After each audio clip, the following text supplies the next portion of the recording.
Hello, my name is Samson Kambalu. I'm from Malawi. It's where I was born. I'm now based in Oxford. And I'm an artist. I'm here at the Holyrood, presenting a maquette of John Chilembe and his friend John Charlie. The maquette is called Antelope. It will be here up to October, right? It will run, its display will run concurrently with my display of the real sculpture, which is about 5 meters high on Trafalgar Square. The statue is like, has many meanings, you know. This sculpture was dreamt, and I made it when I was contacted by Mayor of London to propose for the 4th plinth. And at the time I was doing research at Oxford, where I am fellow and professor of fine art at Ruskin, fellow at Magdalen.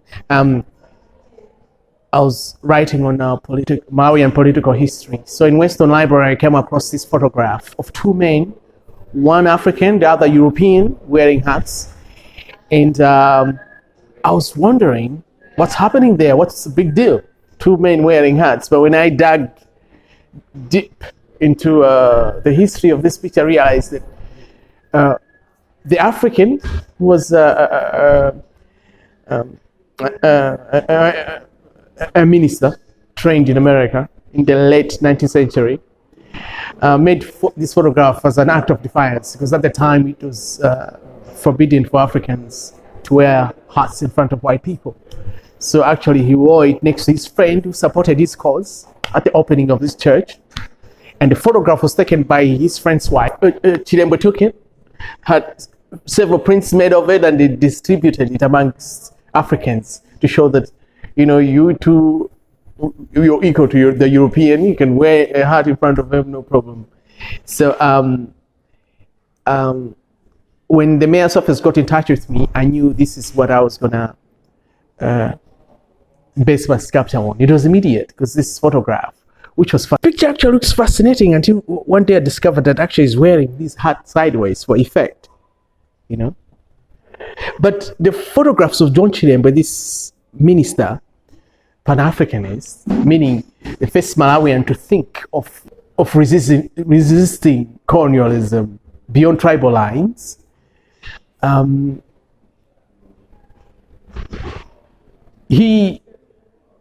all his photographs are performative. You know, there are several of them, and it's worth looking at all of them to try what he's trying to communicate there. His name Chilembe means antelope, but antelope alludes to the Chewa principal mask, which is a womb disguised as an antelope. You know, it's called Cassia Malidos. So the formation here is also alludes to aspects of masking. You know, you have to decipher what's happening here. And the first riddle he put on is he wears it sideways. But I think for me, when he's wearing it sideways, he's pointing to his African heritage, while even affecting this Western look. And because this is affecting antlers, you know. So he is an antelope, because you can see the ribbon is at the back. It's not on the side, but it's at the back. And one day, I just thought I would make him bigger than his friend. Because months later, after taking this photograph, he was killed in an uprising.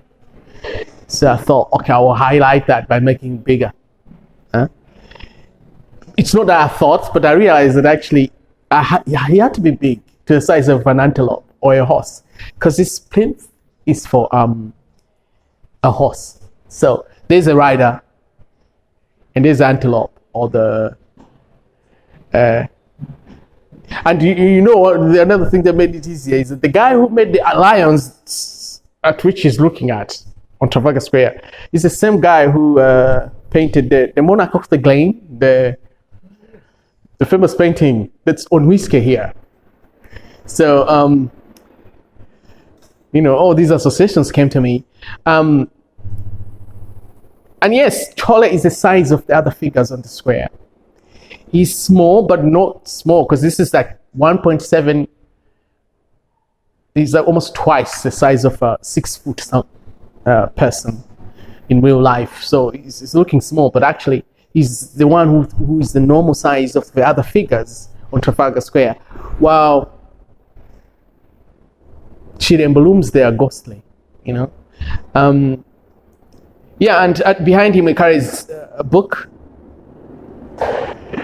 He modeled my book, by the way, it's the director. But Chiremba was well known for carrying a book around just for effect, you know. And Chole is carrying glasses. So it betrays that this sculpture is really based on a photograph. And I make films, and there's the logic of films at play in this sculpture, in that the main star is big, the support is smaller. But then you also have to interact with the sculpture to make sense of it.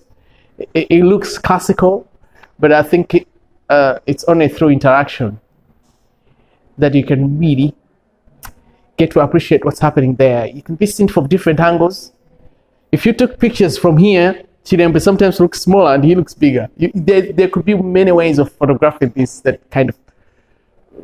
would do away with size. I don't think in this particular sculpture size matters, in my opinion. You can make associations with this giant figure, some positive, some negative. Two figures tango for recognition, in my opinion. You know, and that's still happening now. You know, so am I a product of Africa or a product of Europe? There's all this constant tango even around myself. You guys have told us that you are your own Scotland Malawi Partnership. I wonder if you can tell us a little bit about that. Yeah, you know what I mean? I think it's a partnership. Yeah, it's man and woman, you know. Yeah. So I worked at the University of Malawi and in the Department of Theology and Religious Studies. So I was publishing books and editing. I was editing books about history, politics, religion, culture, society, Malawi, the Kacheri series, which hopefully people watching this will know the Kacheri series. If you don't, go out and find their books. And then Klaus Fiedler, who was the editor, he went on to, I think, Mzuzu University and has Mizuni Press and other ones as well. And it was wonderful for me because I just got immersed in, you know, the history and culture of Malawi. And then when we came back, when I came back, I brought all my books back, and Samson was like, "Oh, all these boring books about religion and churches and stuff like that." Yeah. But eventually, you read them, and they were really, That's my favorite library now. Yeah. After I've been through all the books I thought I would read, now this is my most treasured library. It's great because, you know, the church was the place of African modernity. Mm-hmm. When you're growing up, you always think it's just about Jesus, religion, but actually, the mission in Africa was the center of African modernity. That's where you find it. That's where. And for me, I mean, when I was in it all Malawi, began. If you want to understand modern Africa or modern Malawi, you have to start with the mission. Yeah. I mean, and even when I was over there, I was working alongside, because I was at the University of Malawi, and any preconceptions I had about, you know, Africa or whatever were blown out of the water, because I was working with the people who had fought for a multi-party democracy. And had transformed modern Malawi as well. Yeah, they still do. And so that, and so some of the people that, you know, we worked alongside are still involved in that sort of civic political space, I think. And So it's good that we have this work here while it's running in London, because, you know, it's Livingstone who goes to Malawi and starts all this, a Scotsman, and Scottish missionaries. I grew up going to the Livingstone Centre on a regular basis because it was just down the road from where my gran lived, and we, you know, used to visit often down to Blantyre. And then when we got married and your mum came over for the wedding, and when we were away on our honeymoon, my mum and dad, you know, took her to the Livingstone Centre. And at that time, it was obviously pre all the changes of the last year, they had this massive photograph of Blantyre in Malawi. When you walked in, and so, you know, she went in with my parents and was like, "It's Blantyre," you know. So Yes, Blantyre still. There's a city called Blantyre still. Of course, grew up there. Yeah. So you know, it's always been fascinated by this building, and it's finally good to be here and engage with it. And so thank you for inviting us. Zikomo, yes.